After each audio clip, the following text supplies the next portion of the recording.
Everyone, welcome back to the channel. ಇವತ್ತು ನಾವು CTET 2026 exam crack ಮಾಡೋಕ್ಕೆ ಬೇಕಾಗಿರೋ ಬೆಸ್ಟ್ ರಿಸೋರ್ಸಸ್ ಮತ್ತು ಸ್ಮಾರ್ಟ್ ಸ್ಟ್ರಾಟಜಿ ಬಗ್ಗೆ ಕಂಪ್ಲೀಟ್ ಆಗಿ ಮಾತಾಡೋಣ. ನಮ್ಮ ಟಾರ್ಗೆಟ್ ಬಂದು ಈಸಿಯಾಗಿ 95+ ಸ್ಕೋರ್ ಮಾಡೋದು. ನಾನು CTETನಲ್ಲಿ 97 ಮತ್ತು ಕರ್ನಾಟಕ ಟೆಟ್ನಲ್ಲಿ 125 ಸ್ಕೋರ್ ಮಾಡಿದಾಗ ಯಾವ ಪ್ಲಾನ್ ಫಾಲೋ ಮಾಡಿದ್ದೆ ಅಂತ ಈ ವಿಡಿಯೋದಲ್ಲಿ ಡೀಟೇಲ್ ಆಗಿ ಶೇರ್ ಮಾಡ್ತೀನಿ. ಮೊದಲನೇದಾಗಿ ರಿಸೋರ್ಸಸ್. ಮಾರ್ಕೆಟ್ನಲ್ಲಿ ತುಂಬ ಬುಕ್ಸ್ ಸಿಗಬಹುದು, ಆದರೆ ನಾವು ಫೋಕಸ್ ಮಾಡ್ತಿರೋದು ಕಂಪ್ಲೀಟಾಗಿ ಫ್ರೀಯಾಗಿ ಸಿಗೋ ಆನ್ಲೈನ್ ರಿಸೋರ್ಸಸ್, ಸ್ಟ್ಯಾಂಡರ್ಡ್ ವೆಬ್ಸೈಟ್ಸ್ ಮತ್ತು ಯೂಟ್ಯೂಬ್ ವಿಡಿಯೋಸ್ ಮೇಲೆ ಮಾತ್ರ. ಯಾವುದೇ ಕನ್ಫ್ಯೂಷನ್ ಇಲ್ಲದೆ ಲಿಮಿಟೆಡ್ ರಿಸೋರ್ಸ್ನ ಬಳಸೋದು ತುಂಬ ಇಂಪಾರ್ಟೆಂಟ್ ಆಗುತ್ತೆ. ನಮ್ಮ ಫಸ್ಟ್ ಸಬ್ಜೆಕ್ಟ್ ಬಂದು ಚೈಲ್ಡ್ ಡೆವಲಪ್ಮೆಂಟ್ ಆ್ಯಂಡ್ ಪೆಡಗಾಜಿ. ಇದಕ್ಕೆ ನಾನು ಯಾವ್ದು ರೆಫರ್ ಮಾಡಿದ್ದೆ ಅಂದರೆ ಅರಿಹಂತ್ ಪಬ್ಲಿಕೇಶನ್ನ CTET CDP PYQ solution PDF. ಇದರಲ್ಲಿ ಎಲ್ಲ ಕಾನ್ಸೆಪ್ಟ್ನೂ ಕೂಡ ಕ್ಲಿಯರಾಗಿ ಈಸಿಯಾಗಿ ಸಾಲ್ವ್ ಮಾಡಿದ್ದಾರೆ. ಎಲ್ಲ PYQs ಪೇಪರ್ 1 ಆ್ಯಂಡ್ ಪೇಪರ್ 2 ಎರಡು ಸಿಗುತ್ತೆ ಇದರಲ್ಲಿ. ಸೊ ಇದನ್ನು ನೀವು ಯೂಸ್ ಮಾಡ್ಕೋಬೋದು. ಹಾಗೆ CDP ನೋಟ್ಸ್ PDF ಫ್ರಮ್ ಎಡಿಟ್ಯೂಬ್ ಕನ್ನಡ ವೆಬ್ಸೈಟ್ನಲ್ಲಿ ಸಿಗುತ್ತೆ. ಇದನ್ನು ಕೂಡ ರೆಫರ್ ಮಾಡ್ಬೋದು. ಇಲ್ಲಿ ಎಲ್ಲ ಕಾನ್ಸೆಪ್ಟು ಕೂಡ ಕವರ್ ಆಗಿದೆ, ಈಸಿಯಾಗಿ ಅಂಡರ್ಸ್ಟ್ಯಾಂಡ್ ಆಗುತ್ತೆ. ನೆಕ್ಸ್ಟ್ ಯಾವುದು ಅಂದರೆ ಕನ್ನಡ ಲ್ಯಾಂಗ್ವೇಜ್, ಸೆಕೆಂಡ್ ಸಬ್ಜೆಕ್ಟ್ ಇದು. ಇದಕ್ಕೆ competitive exam world YouTube channel ಅವರ ಸಾಮಾನ್ಯ ಕನ್ನಡ ಬುಕ್ ಬೆಸ್ಟ್ ಆಗಿದೆ. ಇದು ಲಕ್ಷ್ಮೀ ಅಭಿರಾಮ್ ಅವರ ಕನ್ನಡ ಗ್ರಾಮರ್ ಬುಕ್ಕು. ನೀವು ಯಾವುದೇ ಕನ್ನಡ ಗ್ರಾಮರ್ ಬುಕ್ ಕೂಡ ಯೂಸ್ ಮಾಡ್ಬೋದು. ಇದೇ ಬುಕ್ ಅಂತ ಅಲ್ಲ, ಬಟ್ ನಾನು ಯೂಸ್ ಮಾಡಿದ್ದು ಇದು ಮಾತ್ರ. ಇದರಲ್ಲಿ ಎಲ್ಲ ಕಾನ್ಸೆಪ್ಟ್ ಕೂಡ ಕ್ಲಿಯರಾಗಿ ಮೆನ್ಷನ್ ಮಾಡಿದ್ದಾರೆ, ಹಾಗೆ ಕ್ಲಿಯರಾಗಿ ಎಕ್ಸ್ಪ್ಲೇನ್ ಕೂಡ ಮಾಡಿದ್ದಾರೆ. ಇನ್ನು ಕನ್ನಡ ಪೆಡಗಾಜಿ ವಿಷಯಕ್ಕೆ ಬಂದರೆ ಯೂಟ್ಯೂಬ್ನಲ್ಲಿ ಇರೋ KR ಟ್ಯುಟೋರಿಯಲ್ಸ್ ಅವರ ಲಾಸ್ಟ್ ಪ್ರಿಪ್ರೇಷನ್ ವಿಡಿಯೋಸ್ ತುಂಬ ಹೆಲ್ಪ್ ಆಗುತ್ತೆ. ಸೊ ನೆಕ್ಸ್ಟ್ ಥರ್ಡ್ ಬಂದು ಇಂಗ್ಲೀಷ್ ಲ್ಯಾಂಗ್ವೇಜ್. ಗ್ರಾಮರ್ ಸೆಕ್ಷನ್ಗೆ ಚಾಣಕ್ಯ ಕರಿಯರ್ ಅಕಾಡೆಮಿಯ ಶ್ರೀಮತಿ MS ಬಿರಾದರ್ ಅವರ ಕಾಂಪಿಟೇಟಿವ್ ಇಂಗ್ಲೀಷ್ ಗ್ರಾಮರ್ನ ನಾನು ರೆಫರ್ ಮಾಡಿದ್ದು. ಇದರಲ್ಲಿ ಎಲ್ಲ ಟಾಪಿಕ್ಸ್ ಅಂದರೆ ವರ್ಬ್ಸ್, ಪ್ರೊನೌನ್ಸ್, ಟೆನ್ಸ್, ಆರ್ಟಿಕಲ್ಸ್ ಮತ್ತು ರಿಪೋರ್ಟಿಂಗ್ ಸ್ಪೀಚ್ ಎಲ್ಲ ಕೂಡ ಕವರ್ ಆಗಿದೆ. ಸೊ ಇದನ್ನು ನೀವು ಯೂಸ್ ಮಾಡ್ಬೋದು, ಅಥವಾ ಇದು ಬಿಟ್ಟು ಬೇರೆ ಯಾವುದಾದ್ರೂ ಗ್ರಾಮರ್ ಕೂಡ ಯೂಸ್ ಮಾಡ್ಬೋದು. ಇನ್ನು ಇಂಗ್ಲೀಷ್ ಪೆಡಗಾಜಿ ನೋಟ್ಸ್ಗಾಗಿ ಸೇಮ್ ವೆಬ್ಸೈಟ್ ಎಡಿಟ್ಯೂಬ್ ಕನ್ನಡ ವೆಬ್ಸೈಟ್ನಿಂದ ನಾನು ಡೌನ್ಲೋಡ್ ಮಾಡ್ಕೊಂಡು ಓದಿದ್ದು. ಇದರಲ್ಲಿ ಕೂಡ ಎಲ್ಲವನ್ನೂ ಕ್ಲಿಯರಾಗಿ ಮೆನ್ಷನ್ ಮಾಡಿದ್ದಾರೆ. Next science book. ಫೋರ್ತ್ ಬಂದು ಸೈನ್ಸ್ ಸಬ್ಜೆಕ್ಟ್. ಇದಕ್ಕೆ ಬೇರೆ ಎಲ್ಲೂ ಹೋಗಬೇಡಿ, ಕೇವಲ 6th ಇಂದ 8th ಕ್ಲಾಸ್ನ NCERT ಟೆಕ್ಸ್ಟ್ ಬುಕ್ಸ್ನ ಕಂಪ್ಲೀಟಾಗಿ ಓದಿ. ಪೆಡಗಾಜಿ ವಿಷಯಕ್ಕೆ ಬಂದರೆ ಸೇಮ್ ಎಡಿಟ್ಯೂಬ್ ಕನ್ನಡ ನೋಟ್ಸ್ನ ಮತ್ತು ಕೊನೆ ಹಂತದ ರಿವಿಷನ್ಗೆ ಯೂಟ್ಯೂಬ್ ವೀಡಿಯೋಸ್ನ ಹೆಲ್ಪ್ ತಗೊಳ್ಳಿ. ನಾನು ಇದನ್ನೇ ಮಾಡಿದ್ದು. ಫಿಫ್ತ್ ಬಂದು ಮ್ಯಾಥಮೆಟಿಕ್ಸ್. ಮ್ಯಾಥ್ಸ್ ಬೇಸಿಕ್ಸ್ ಮತ್ತು ಟ್ರಿಕ್ಸ್ ಕಲಿಯೋಕ್ಕೆ ಸ್ಪರ್ಧಾ ಕರ್ನಾಟಕ ಅಕಾಡೆಮಿ ಯೂಟ್ಯೂಬ್ ಚಾನಲ್ನಲ್ಲಿರೋ ಮ್ಯಾಥ್ಸ್ ಮೇಡ್ ಈಸಿ ವೀಡಿಯೋಸ್ನ ನೋಡಿ. ಅಲ್ಲಿ ಕ್ಲಿಯರಾಗಿ ಈಸಿಯಾಗಿ ಮ್ಯಾಥ್ಸ್ನ ಯಾವ ಥರ ಸಾಲ್ವ್ ಮಾಡೋದು ಅಂತ ಈಸಿಯಾಗಿ ಹೇಳಿದ್ದಾರೆ.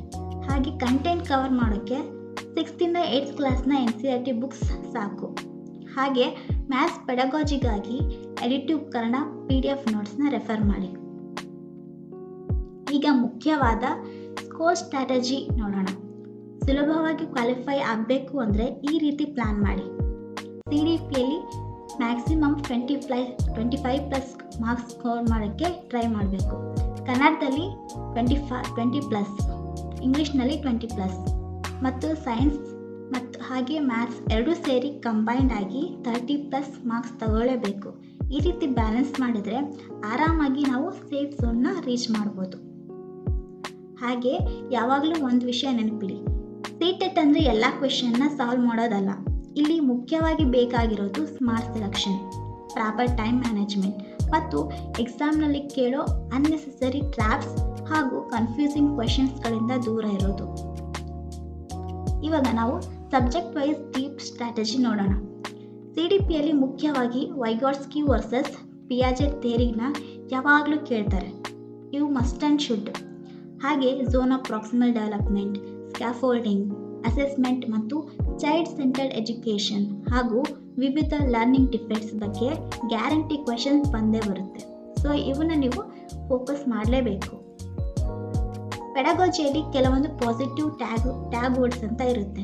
ಇವು ಆಪ್ಷನ್ಸ್ನಲ್ಲಿ ಇದ್ದರೆ ಆಲ್ವೇಸ್ ರೈಟ್ ಅನ್ಕೋಬೋದು. ಉದಾಹರಣೆಗೆ child centred, inclusive education, activity based learning, conceptual understanding ಮತ್ತು ಲರ್ನರ್ ಪಾರ್ಟಿಸಿಪೇಷನ್ ಫೋಕಸ್ಡ್ ಇರೋ ಆಪ್ಷನ್ಗಳನ್ನೇ ನಾವು ಸ್ಮಾರ್ಟಾಗಿ ಸೆಲೆಕ್ಟ್ ಮಾಡಿ ಚೂಸ್ ಮಾಡಿದ್ರೆ ಯಾವಾಗಲೂ ಅವೇ ರೈಟ್ ಆಗೇ ಇರುತ್ತೆ. ಹಾಗೆ ಅದೇ ರೀತಿ ಕೆಲವು ನೆಗೆಟಿವ್ ಟ್ಯಾಗ್ ವರ್ಡ್ಸ್ ಕೂಡ ಇರುತ್ತೆ, ಅವು ಯಾವಾಗಲೂ ತಪ್ಪಾಗಿರುತ್ತೆ. ಎಲ್ಲಾದರೂ road memorisation, punishment, strict discipline ಅಥವಾ ಕಂಪ್ಯಾರಿಸನ್ ಅಮಾಂಗ್ ಸ್ಟೂಡೆಂಟ್ಸ್ ಅಂತ ಏನಾದರೂ ಆಪ್ಷನ್ಸ್ ಬಂದರೆ ಅದನ್ನು ತಕ್ಷಣ ರಿಜೆಕ್ಟ್ ಮಾಡಿ. ಸೊ ಇದರಿಂದ ನಿಮಗೆ ಟೈಮ್ ಕೂಡ ಸೇವ್ ಆಗುತ್ತೆ. ನೆಕ್ಸ್ಟ್ ಬಂದು ಇಂಗ್ಲೀಷ್. ತುಂಬ ಜನ ಇಂಗ್ಲೀಷ್ ಗ್ರಾಮರ್ನ ಕಷ್ಟ ಅನ್ಕೋತಾರೆ, ಆದರೆ CTET ಇಂಗ್ಲೀಷ್ ಅನ್ನೋದು ಕಷ್ಟದ ಗ್ರಾಮರ್ ಕಲಿಯೋದಕ್ಕಿಂತ ಹೆಚ್ಚಾಗಿ ಸ್ಮಾರ್ಟ್ ಪ್ರಾಕ್ಟೀಸ್ ಮೇಲೆ ಡಿಪೆಂಡ್ ಆಗಿದೆ. ಪ್ರೀವಿಯಸ್ ES ಪೇಪರ್ಸ್ನ ಪದೇ ಪದೇ ನಾವು ಸಾಲ್ವ್ ಮಾಡಬೇಕು. ಬರೀ ಥಿಯರಿ ಓದೋ ಬದಲು ಕ್ವೆಶನ್ ಸಾಲ್ವ್ ಮಾಡ್ತಾ ಗ್ರಾಮರ್ ಕಲಿಯೋದು best idea.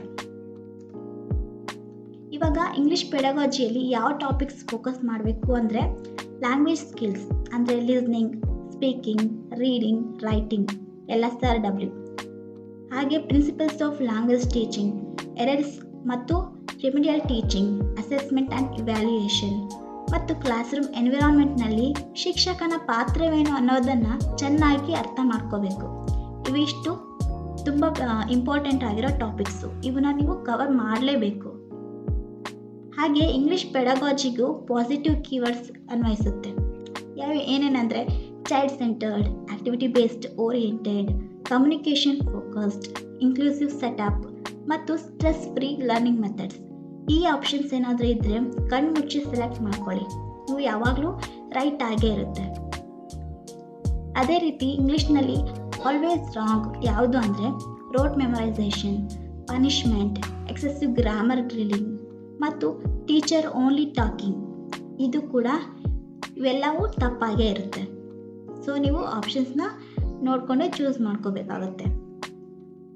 Next Kannada subject ಸ್ಟ್ರಾಟಜಿಗೆ ಬರೋಣ. ಕನ್ನಡ ವ್ಯಾಕರಣದಲ್ಲಿ ನೀವು ಮುಖ್ಯವಾಗಿ ಫೋಕಸ್ ಮಾಡಲೇಬೇಕಾದ ಟಾಪಿಕ್ಸ್ ಅಂದರೆ ಸಮಾಸ, ವಿರೋಧಾರ್ಥಕ ಪದ ಹಾಗೂ ಸಮಾನಾರ್ಥಕ ಪದಗಳು, ವಿಭಕ್ತಿ ಪ್ರತ್ಯಯಗಳು, ಕಾಲಗಳು, ಕ್ರಿಯಾಪದ, ನಾಮಪದ, ಅವ್ಯಯಗಳು, ವಿಧ್ಯರ್ಥಕ ವಾಕ್ಯಗಳು ಮತ್ತು ಅಲಂಕಾರಗಳು. ಇವಿಷ್ಟು ಬೇಸಿಕ್ನ ನೀವು ಕ್ಲಿಯರ್ ಮಾಡಲೇಬೇಕು. ಕನ್ನಡದಲ್ಲಿ ಗದ್ಯ ಮತ್ತು ಪದ್ಯ ಸಾಲ್ವ್ ಮಾಡೋಕ್ಕೆ ಒಂದು ಮುಖ್ಯ ಸಲಹೆ. ಇದನ್ನು ನೀವು ಇಂಗ್ಲೀಷ್ಗೂ ಕೂಡ ಅನ್ವಯಿಸ್ಕೋಬೋದು. ಮೊದಲು ಕೊಟ್ಟಿರೋ ಪ್ರಶ್ನೆಗಳನ್ನು ಓದಿಕೊಳ್ಳಿ, ಆಮೇಲೆ ಪ್ಯಾಸೇಜ್ ಮತ್ತು ಪದ್ಯನ ಓದಿ. ಇದರಿಂದ ನಿಮ್ಮ ಸಮಯ ತುಂಬ ಉಳಿಯುತ್ತೆ ಮತ್ತು ಉತ್ತರಗಳನ್ನು ಎಕ್ಸಾಕ್ಟಾಗಿ ಬೇಗ ಗುರುತಿಸಬಹುದು.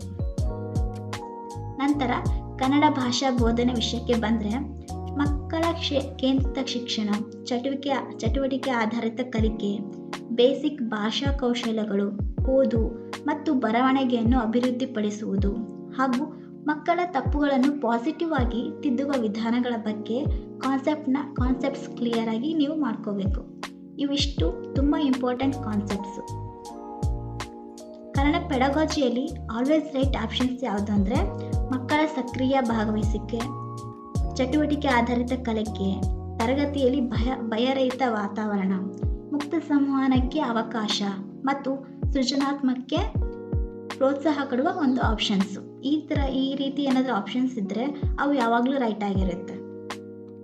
ಹಾಗೆ ಕನ್ನಡದಲ್ಲಿ ಆಲ್ವೇಸ್ ರಾಂಗ್ ಆಪ್ಷನ್ಸ್ ಯಾವುದು ಅಂದರೆ ಕೇವಲ ಕಂಠಪಾಠ ಮಾಡಿಸೋದು, ಬರೀ ಶಿಕ್ಷಕ ಕೇಂದ್ರಿತ ವಿಧಾನ ಅಳವಡಿಸೋದು ಮತ್ತು ತರಗತಿಯಲ್ಲಿ ಭಯದ ವಾತಾವರಣ ಕ್ರಿಯೇಟ್ ಮಾಡೋದು.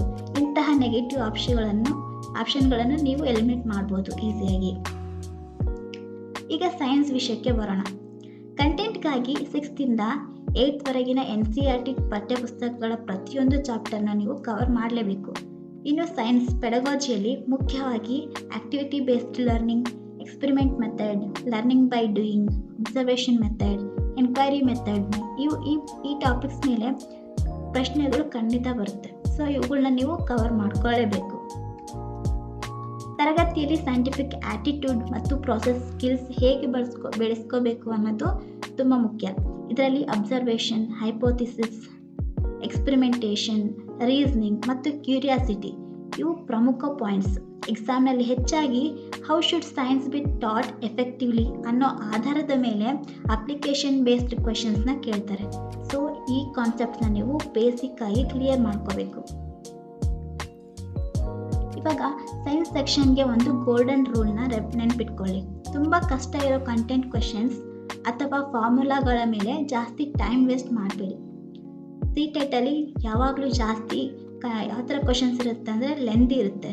ಸೊ ನೀವು ಆ ಕ್ವಶನ್ಸ್ನ ನೀವು ಅಟೆಂಡ್ ಮಾಡೋಕ್ಕೆ ಹೋಗಬೇಡಿ. ಅದು ನಿಮ್ಮ ಸ್ಕೋರ್ ಮತ್ತು ಟೈಮ್ನ ಎರಡನ್ನೂ ಕಮ್ಮಿ ಮಾಡುತ್ತೆ. ಸೊ ಈಸಿಯಾಗಿರೋ ಕ್ವಶನ್ಸ್ನ ನೀವು ಫಸ್ಟ್ ಅಟೆಂಡ್ ಮಾಡಿ. ಫಸ್ಟ್ ನನ್ನ ವೈಯಕ್ತಿಕ ಸ್ಟ್ರಾಟಜಿ ಹೇಗಿತ್ತು ಅಂದರೆ, ನಾನು ಮೊದಲು ಕೇವಲ ಈಸಿ ಇರೋ ಕಂಟೆಂಟ್ ಕ್ವೆಶನ್ಸ್ನ ಅಟೆಂಡ್ ಮಾಡ್ತಿದ್ದೆ. ತುಂಬ ಕಷ್ಟ ಇರೋ ನ್ಯೂಮರಿಕಲ್ಸ್ ಅಥವಾ ಕಂಟೆಂಟ್ನ ಸ್ಕಿಪ್ ಮಾಡ್ತಿದ್ದೆ. ಆದರೆ ಎಲ್ಲ ಪೆಡಗಾಜಿ ಕ್ವೆಶನ್ಸ್ಗಳನ್ನ ಕಡ್ಡಾಯವಾಗಿ ನಾನು ಸಾಲ್ವ್ ಮಾಡ್ತಿದ್ದೆ. ಸೊ ನೀವು ಪೆಡಗಾಜಿ ಕ್ವೆಶನ್ಸ್ನ ಮಾತ್ರ ಸ್ಕಿಪ್ ಮಾಡೋಕ್ಕೆ ಹೋಗಬೇಡಿ. ಯಾಕೆ ಅಂದರೆ ಪೆಡಗಾಜಿ ಅನ್ನೋದು ಕಂಟೆಂಟ್ಗಿಂತ ಕಂಪ್ಯಾರಿಟಿವ್ಲಿ ಈಸಿಯಾಗಿರುತ್ತೆ. ಕಾನ್ಸೆಪ್ಟ್ಸ್ ಪದೇ ಪದೇ ರಿಪೀಟ್ ಆಗ್ತಿರುತ್ತೆ ಮತ್ತು ಇದರಲ್ಲಿ ಸ್ಕೋರಿಂಗ್ ಚಾನ್ಸಸ್ ತುಂಬ ಹೈ ಇರುತ್ತೆ. ಸೊ ಈ ಪೆಡಗಾಜಿ ಕ್ವೆಶನ್ಸ್ನ ನೀವು ಓದಲಿಲ್ಲಂಗೆ ನೀವು ಸ್ಕಿಪ್ ಮಾಡೋಕ್ಕೆ ಹೋಗಬೇಡಿ. ಇನ್ನು ಮ್ಯಾಥಮೆಟಿಕ್ಸ್ ವಿಷಯಕ್ಕೆ ಬರೋಣ. ಒಂದು ವೇಳೆ ನಿಮ್ಮ ಟಾರ್ಗೆಟ್ ಬರೀ ಎಕ್ಸಾಮ್ ಕ್ವಾಲಿಫೈ ಆಗೋದು ಮಾತ್ರ ಆಗಿದ್ದರೆ, ಕಷ್ಟ ಇರೋ ಮ್ಯಾಥ್ಸ್ ನ್ಯೂಮರಿಕಲ್ಸ್ ಪ್ರಾಬ್ಲಮ್ನ ಸಾಲ್ವ್ ಮಾಡೋಕ್ಕೆ ಟೈಮ್ ವೇಸ್ಟ್ ಮಾಡಬೇಡಿ. ಅದರ ಬದಲು ಎಲ್ಲ ಮ್ಯಾಥ್ಸ್ ಪೆಡಗಾಜಿ ಕ್ವೆಶನ್ಗಳನ್ನ ಪಕ್ಕಾ ಸಾಲ್ವ್ ಮಾಡಿ. ಒಂದು ವೇಳೆ ನಿಮ್ಮ ಟಾರ್ಗೆಟ್ 120+ ಸ್ಕೋರ್ ಮಾಡೋದಾಗಿದ್ದರೆ, ಫಸ್ಟ್ ಅಟೆಂಪ್ಟ್ನಲ್ಲಿ ಕೇವಲ ಈಸಿ ಕ್ವೆಶನ್ಸ್ನ ಸಾಲ್ವ್ ಮಾಡಿ.